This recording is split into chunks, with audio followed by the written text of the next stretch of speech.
नर्मदे हर साथियों, आप सभी को होली के इस पावन पर्व की अनंत अशेष शुभ मंगल कामनाएं। और आज मैं आपसे एक विशेष बात साझा करना चाहता हूं कि हमारे पूरे भारत देश में कोस कोस पर बोली और कोस कोस पर होली मनाने का तरीका बहुत अलग है। भारत विविधताओं का, अनेकता में एकता का देश रहा है, परंतु यहाँ पर त्योहारों को मनाने का भी एक अपना अलग चलन होता है, अपना अलग पैटर्न होता है। तो मैं आज आपसे साझा करने वाला हूं कि विभिन्न राज्यों में किस प्रकार से होली मनाई जाती है, उसे किस नाम से बुलाया जाता है या किस तरह से उन्हें मनाया जाता है, वो सारी चीजें मैं आपसे साझा करने वाला हूँ। उत्तरी राज्यों की अगर हम बात करें तो उत्तरी राज्यों में होली फाग या बागवाल के नाम से जाना जाता है। दक्षिणी राज्यों में मंजल कुली, उक्कुली, कामना हब्बा, कामदहन यात्रा या कामनी पडुंगा इस नाम से जाना जाता है।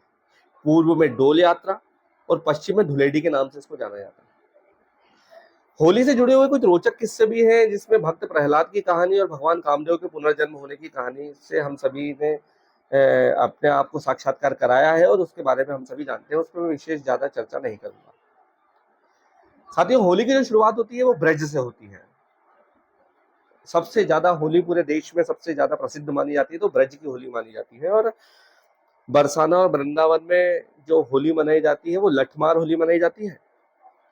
मथुरा में गुलाल की होली होती है और वृंदावन में फूलों की होली होती है।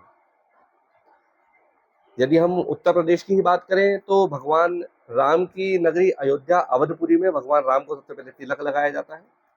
पूर्णिमा के दिन वहां पर होली दहन की जाती है। उससे पहले लोग अपने खेत से हरी जौ लेकर आते हैं और हरी जौ को भूना जाता है, पहले उसमें सेका जाता है होली दहन में, और 7 परिक्रमा करके 7 बार आहुति उसमें दी जाती है। एक विशेष प्रचलन और है होलिका दहन का।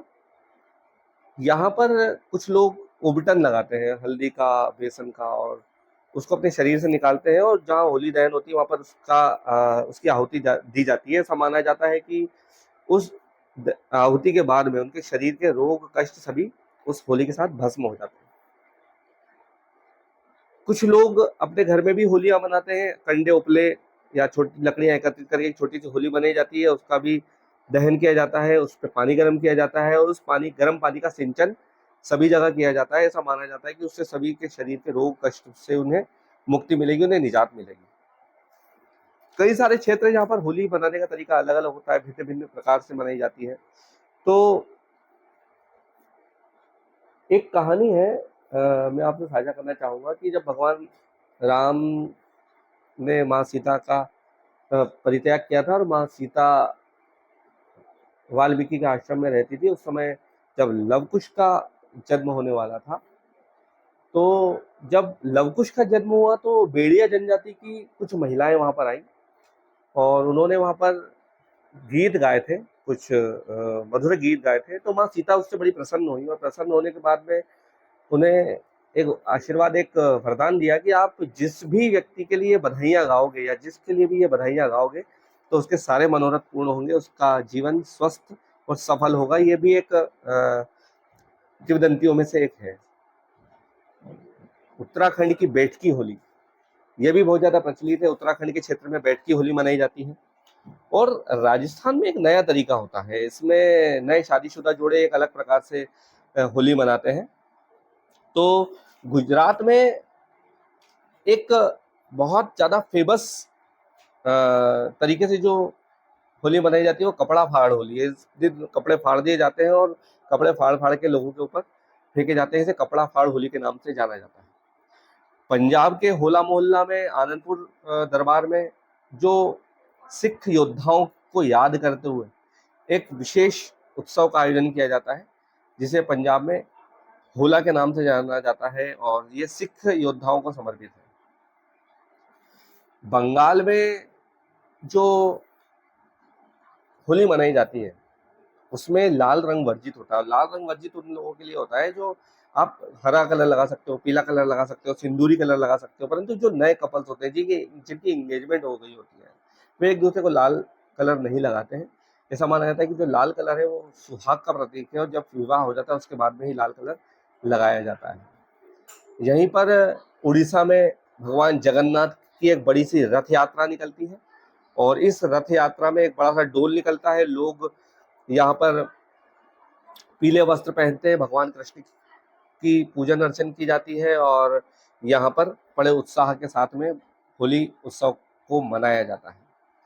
दक्षिण भारत में जो होली मनाई जाती है उसमें भगवान शिव के क्रोध से संबंधित है ये।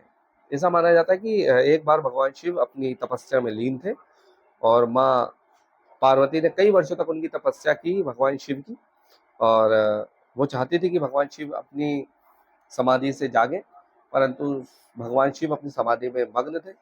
तभी कामदेव वहां पर आते हैं, और कामदेव